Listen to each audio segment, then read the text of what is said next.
Well, hey, we're doing one-hit wonders, and so I decided to go through some of the smaller books, and I ended up in Philemon. Just joking. I'm going to mess this name up all day. Philemon. Or Philmon. And you know what's cool about this book is it's in the New Testament, but it's not one of those books where you're going to see a lot of quotes from on Facebook or stuff. It's really a redemption story. It's a story of somebody that has a radical life change, and Paul is showing you how the life change takes place. And so I just want to jump right into that. But if you guys are here and you're wondering what the heck is this about, let's start off. Paul is in jail. If you guys know Paul, Paul is always in jail. He loves God. He was killing Christians, turns around, and what does he do? He starts killing it for God. Not killing people, but, helping them find Jesus. He met Jesus on the road to Damascus. He was blinded. He had this crazy encounter with God, and from the crazy encounter, what does Paul do? He creates a crazy encounter everywhere he goes. And so they keep putting him in jail because the Pharisees, the people, they just don't want what God has for these places. And in jail, Paul does some of his greatest ministry. And so Paul's in chains. He's in house prison. And he's 1,300 miles away from Philemon. And Philemon is a rich landowner. He's a guy that has property. He has slaves. By the way, this is another culture, not the same as the American situation back in the day. This is a different kind of slavery. But here's the deal. He has slaves. He has a house church. And he's meeting with new believers. And by the way, Philemon is a new believer. He's a guy that Paul led to Jesus. And he's just taken off. Let me tell you, if you're here today and you have just given your life to Jesus, you might be the next pastor of Awaken. You might be a next campus pastor. You never know what God can do with a heart that turns to him. And so this is where we're at, but I just want to jump to the end of this book, and I want to read this one thing, and this is all that I think we need to know. And this just stuck out to me when I was reading it, and I almost read the entire thing, but I want you to know this. It says this: May the grace of our Lord Jesus Christ be with your spirit. I know you just read that. I read that, and I thought, may the grace of the Lord Jesus Christ be with your spirit, not your flesh. I'm talking inside your soul, who you are.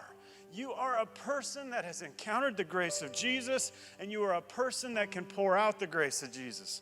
Here's this other thing that I want to link in. It's Galatians 6, 1-2. It says this: Dear brothers and sisters, if another believer is overcome by sin, you who are godly should gently and humbly help that person on the right path. And be careful not to fall into the same temptation yourselves. Share each other's burdens, and in this way obey the law of Christ. I just want to pray for the service. God, we just give you this service. We thank you for all that you're about to do.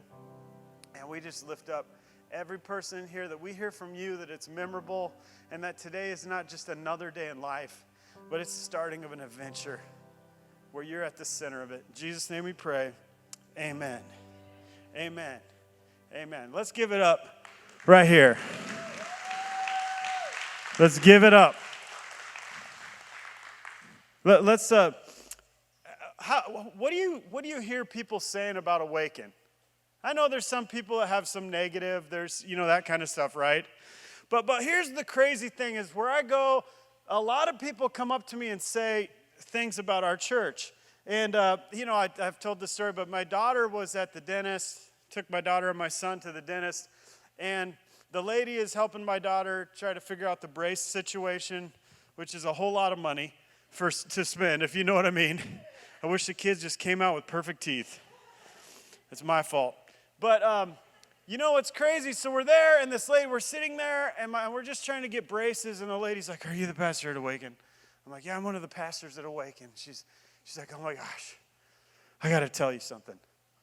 I work at," I'm not going to tell the name of the church, but a bigger church in town. I work at this, I help out, I serve. And she's like, "I just want you to know, when people come to me and they want to go to church, but they're not all put together, I send them to Awaken. Yeah. It's like some kind of little I send them to Awaken. It's like, she has that little, and she's like, one day I'd like to see what it's like there. And I just laugh because I love that our church has this vibe. In fact, someone chased me out the door yesterday and say, I hate to tell you this, but before I started coming to Awaken, this church just kind of collapsed. And now they come to our church, but before they came to our church, they always sent people to our church to find Jesus. Isn't that funny? And I love that. We accept that. We are the church for everybody else. There's a church for everyone. We're everybody else. It doesn't fit to everyone. You know what I mean?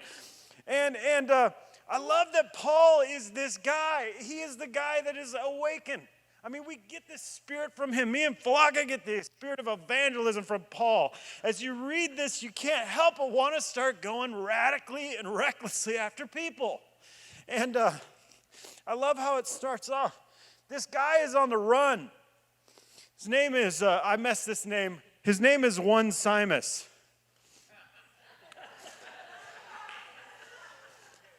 That's not his real name. I had to seriously... Onesimus. His name is Onesimus or Onesimus. And he reaches out to Paul for help. And let me tell you, we don't know the exact story, but if you're like me, like the way God reaches you is sometimes you're out somewhere and you're like at the bottom of the barrel and stuff's going on and you run into somebody. You know what I'm talking about? And that somebody's like, well, have you talked to Philippians or Daniel, or have you come? And they're like, oh, my life is so messed up. I don't think you want me at church. And we're like, yeah, what? We are a church full of people trying to look at Jesus going, we're all messed up. And so you run into people. Well, Onesimus runs into probably Timothy, runs into one of the guys, like, hey, you got to talk to Paul. By the way, he's in chains, can't go anywhere. Great opportunity to meet this guy. But Onesimus has been on the run. He's been on the run. He's guilty of doing the wrong thing. And let me guess, he's probably partying it up. And so in Philippians 1, 8, and 12, I'm just skipping. The first part of Philippians is Paul just buttering up we'll call him Phil. He's buttering up Phil, and he's saying, hey, Phil, you're an amazing guy. It's so great. You're so awesome. I love you. You can change the world. Oh, my gosh, your love is known. You're incredible. And you're like, where are you going with this, Paul? And then Paul gets on with the buttering up stage, right?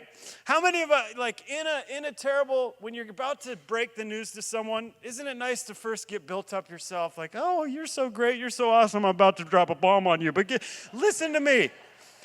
Listen to me. You're incredible. I love you. Look at your hair. I almost wore a penguin green shirt today.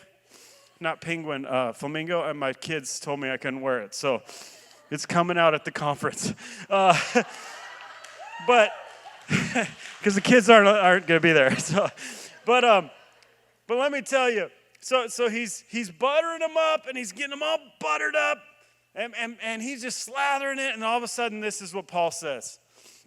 He says this. This is why I'm boldly asking a favor of you. I could demand it in the name of Christ because it is the right thing for you to do, but because of our love, I prefer to simply ask you. That's pretty bold. I can force you to do this, but you're just going to make the right choice, right? Are we together on this one? And he goes on, it says, consider this a request from me, Paul, an old man and now also a prisoner for the sake of Christ Jesus. Again, he's still got the butter going. I'm an old man. And on top of it all, I'm in chains. I think you should do what I'm asking you to do. And he says this, I appeal to you to show kindness to my child, Onesimus. It's right there. You can read it. My wife is like, it's Onesimus. And so then we got the Bible app out, and she was right. So anyways, I became his father in the faith while here in prison. Onesimus hasn't been of much use to you in the past. I like this. It's kind of funny. Anybody have a friend that's not much use to you currently right now? I mean, you don't want to say that about him, but you're not much use to me right now. But now he is very useful for both of us. Anybody know that if you can just bring your friend to Jesus, if somehow they can get the flavor, not of religion or church, but of a relationship with a true God that loves you. If you can just get someone to that place where it's not about you don't need a church or a pastor to go to God. You just turn to him. The veil was torn. He died on the cross. So just come to me. We're just a tribe that gets to do life together. But what's incredible is he wasn't of much use, but then he encountered Paul. What do you think that encounter was like? Paul's like, has anybody told you the gospel? And this guy, he's in chains. The guy's like, tell me, man, I'm at the bottom of the barrel. And he's like, let me tell you, this Jesus came. He was perfect. He didn't make one mistake.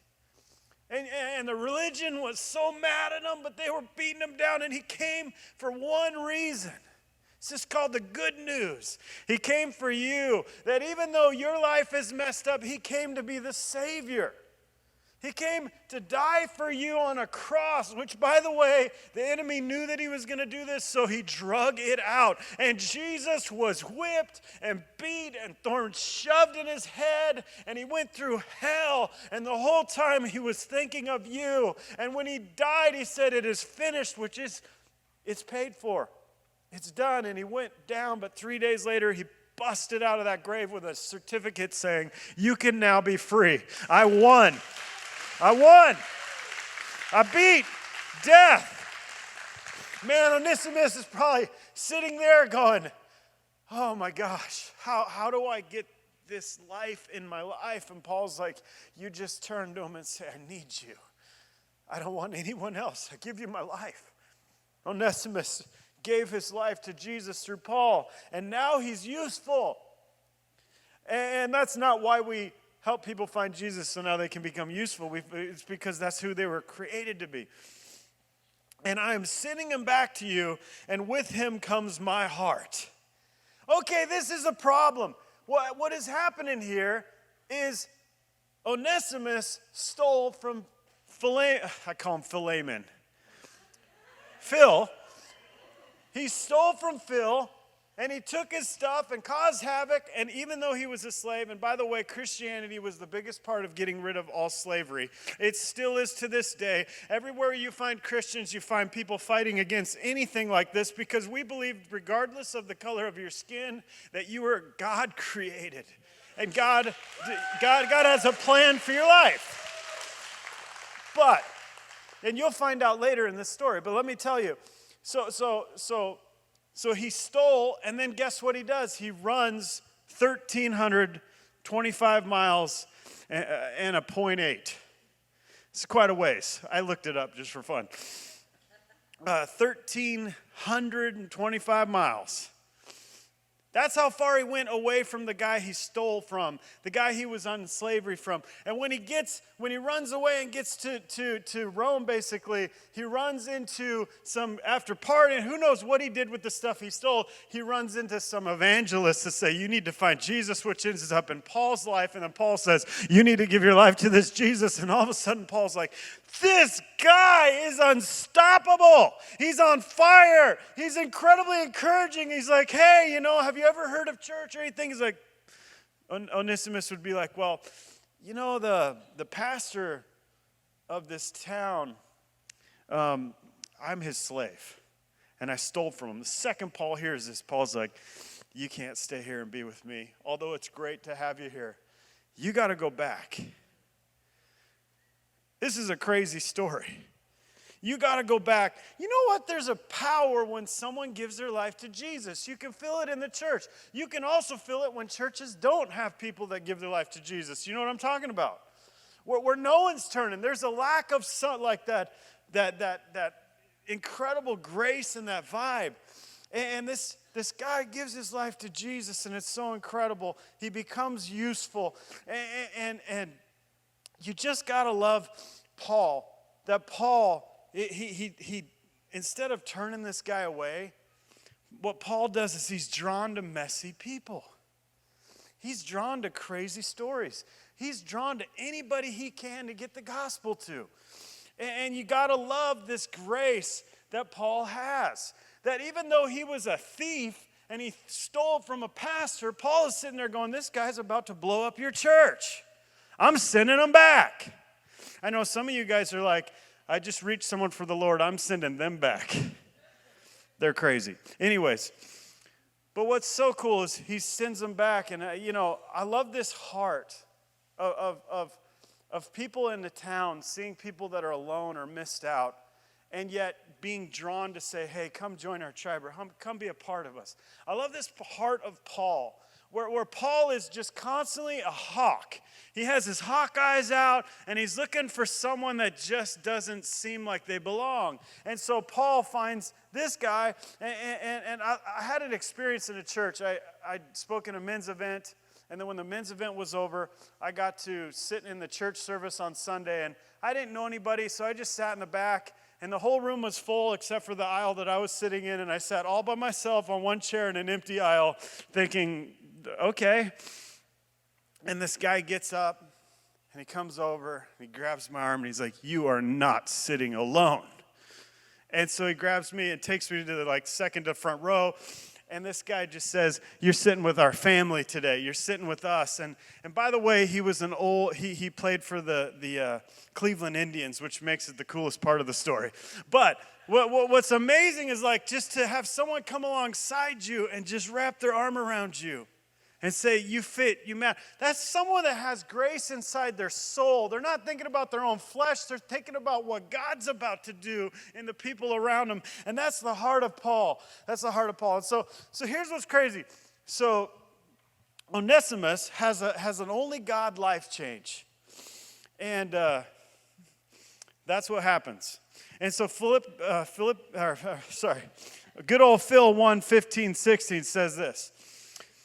It seems you lost Onesimus for a little while so that you could have him back forever. He is no longer a slave to you. He is more than a slave, for he is a beloved brother, especially to me. Now he will mean much more to you, both as a man and as a brother in the Lord. Isn't that cool, the switch that Paul says?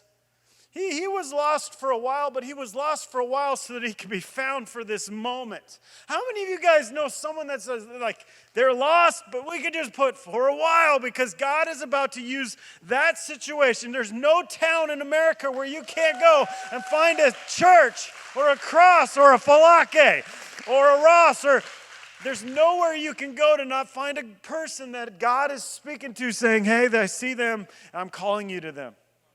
This is why it's so important for us to live this out. And so, but he says just for a little while, but sometimes clearly people have to run 1,300 miles. Sometimes people have to take a boat ride in that 1,300 miles, and there's all sorts of crazy stories, but God has a plan to reach everyone, and that's why we're praying, and that's why we're lifting them up. And even though he robbed from Philemon, let me tell you, God is about to do something crazy in this relationship. And Paul is saying, I know you probably don't like this guy, but wait till you get him back. You're going to see a guy that's not the same guy that you had. I want this story in every person in Awaken. Don't you want this story? I knew Daniel, but we're sending him back to Snohomish because he's just not the same guy.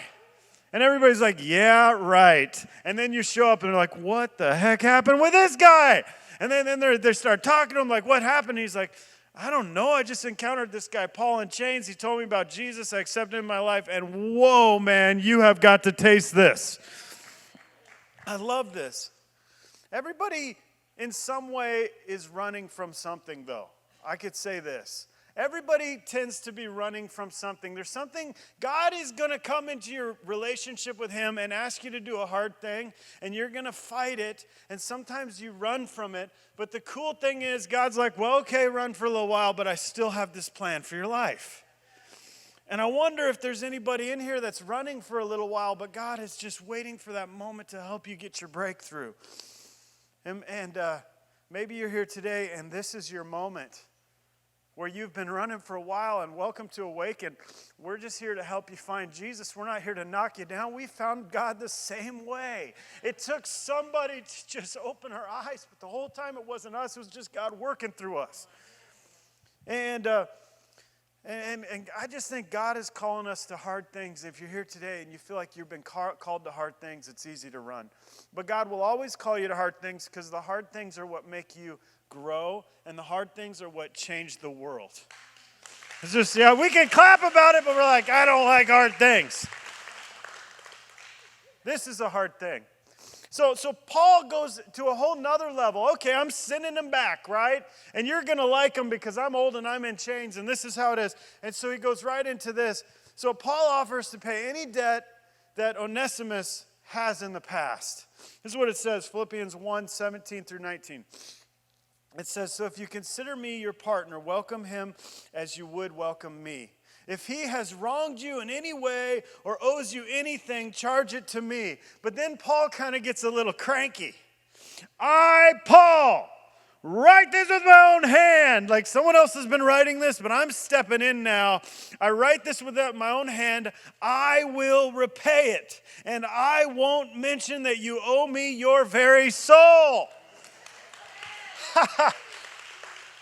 It's like if me or Falake helped you find Christ, and then we're asking you to do something, and we kick in. By the way, we helped you find eternity, so maybe you should do this.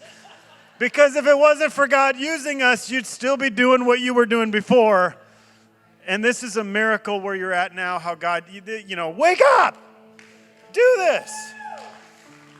I love this kind of love. Because it's stupid. There's justice, which is you did something dumb, get them. Then there's mercy, which we talk a lot about, and mercy's great. Mercy is, hey, I forgive you. But you don't deserve, I forgive you because I'm a mercy person. God has given me mercy. But then there's this sloppy Jesus grace. And the sloppy Jesus grace is, I'm not just forgiving you, I'm restoring your entire life. Now let me go and say this. This is why we talk about a relationship with God. There are people, there are situations, there are places where you need to be careful. God, we're not everybody messes up here, take everything. But let me tell you, God will constantly call you to not mercy but grace. He will call you to take someone's life that you could chop down, and he'll sit there and say, you give your life to Jesus, you want to follow him, I got your debt. I got your mess. You went through a divorce? I'm going to walk with you as if I'm going through divorce. You're messed up? I've been there. I'm going to give you this credit card, and I'm going to pay the debt of your sin, not because it was not wrong, but because the God that's within me wants you to encounter him. See, if you were Onesimus, you'd be sitting there going, I ran 1,300 miles. I stole from a pastor. And what are you telling me, Paul? You're not a slave anymore. You're better than a slave. You're a brother of one of the greatest authors of the New Testament. Not only that, but you're going to change the world. So when he comes there in my own writing, he has no debt. You're not allowed to look at him from his past. All you could do is look at him from his future. And what God is about to do in his life, because he wasn't useful, but now he is useful. What a story. My son brought a truck home. It didn't run very good. It smoked like crazy, but it ran, right? I told my son, just drive it till this thing blows up, right? But it bothered him that there was, enough smoke to make other people crash. There's a lot of smoke in the back of that truck. And so my son decided that he didn't want to keep the same engine. Daniel helped my son decide this. They took the engine apart and realized they don't need to fix an engine, they need a whole new engine. I think this is a story of grace. It's not, hey, we just need to start putting your life back together. Let's start putting the pieces. No, you need a whole new heart. You don't need this broken, smoky. You need a whole new heart. And what is that whole new heart? It's not something I can give you. It's something we have in Jesus when he broke the grave with a certificate saying, you are free. It is finished. You got something. All you got to do is just ask me. See, I think for us, we just need a new engine. We just need a new engine. You just keep trying to fix little by little or grow little by. I think we need to do that. But you know what? If you don't start with the foundation of Jesus changed my life, and then I'm going to fall, like Onesimus. That's what we need. That's right. We got one person fired up about that. Everybody else is like, okay, we heard that 3 times. Okay, Galatians 6, 1 through 2 says this, dear brothers and sisters, we read this before. If any believer is overcome by sin, do you know there are people that are overcome by sin? In the church, there are pastors. We are flesh and bone with a soul, and our flesh and our bone cries out for donuts and stupid stuff that wants to destroy us, and desires of lust and greed, and you just fill in the blank. We are humans. But here's what's crazy. It's not hard to become overcome by sin. It's not hard to get lost in a moment or forget who Jesus is in our life. And it says, you who are godly should gently and humbly help that person back on the path. I would ask this question, is this what Christians are known for? I would dare to say no. I would dare to say, if your life fell apart right now, would you go to a Christian or a guy at the bar? Would you turn to someone and say, hey, I just made the worst mistakes in my life? And that Christian would go, I'm going to gently and humbly lift you up and help you get back on these tracks, because what God did in your life, he's going to do something greater. And this is how it is. I just want to encourage us today. Is this how it is? Sometimes the truth isn't the truth. Sometimes we read Bible verses and it's, this is the truth. But the problem is, inside of the truth, that's not how God is saying it. So even though the words are the truth, the heart behind how we say the truth isn't the heart of the Father. And another, we're listening to a book, and one of the things the book said is this kingdom culture or is this human culture? The way we treat people, is this you go to heaven, is people like, you best joy, oh my gosh, are people coming going, we're lifting you up, you know who Jesus is, he's right there sitting on that throne, watch what happens, it's going to be awesome. Are we heaven culture or human culture?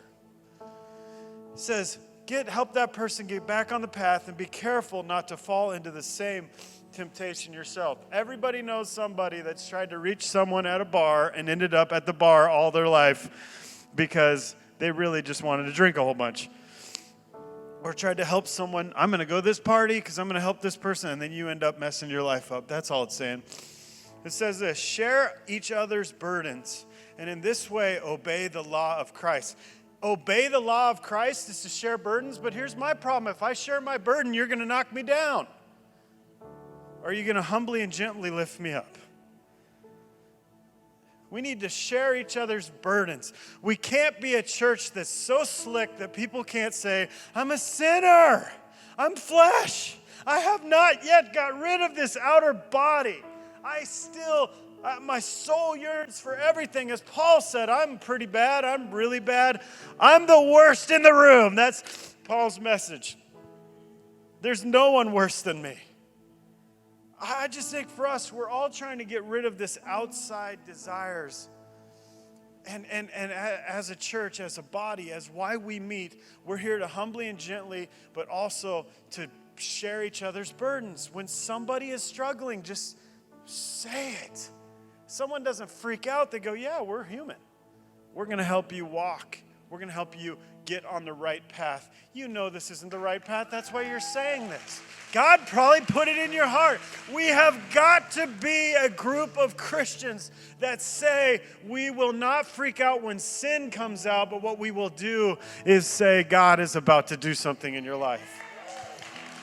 I went to get some clothes at a store, and I go into this get these clothes, and while I'm trying on pants, the most awkward time for this person to say it, but they say, "Hey, are you the pastor at Awaken? Are you Daniel?" And I'm like, yeah. And she's like, "Oh, it's so cool." So I'm like, okay. So I buy a couple pairs of pants. I go to walk out, and she grabs my arm as I'm walking out. "Can I talk to you?" I'm like, "Yeah." So I turn around, and this girl just starts crying. And I'm like, people are looking around. And I'm like, what is going on? She's just crying. She's working there. I'm like, I didn't do anything to her. It's her. She's crying. I promise you. And she goes, "I came to Awaken, gave my life to Jesus, but I've gotten off track. And I'm afraid to come back because so many people have been after me and telling me I'm off track and inviting me back. And there's just so much. And I don't know how to come back." And I said, "Just come back." This is not normal stories where people are like, too many people are trying to get them to come back. Normally it's the opposite. And you know what's incredible is to just sit and hear this person say, "I just need Jesus in my life." Tears coming down. She knows that living apart from Jesus is not life, it's death. She just wants to have Jesus in her life. And I just wonder how many Onesimuses are out here that God has called us to. And so we need to share each other's burdens. We need to share each other's burdens. And here's the end of the story of Onesimus. 50 years later, after a runaway slave stole from a pastor, ran into an evangelist, he became the bishop of Ephesus. 50 years later.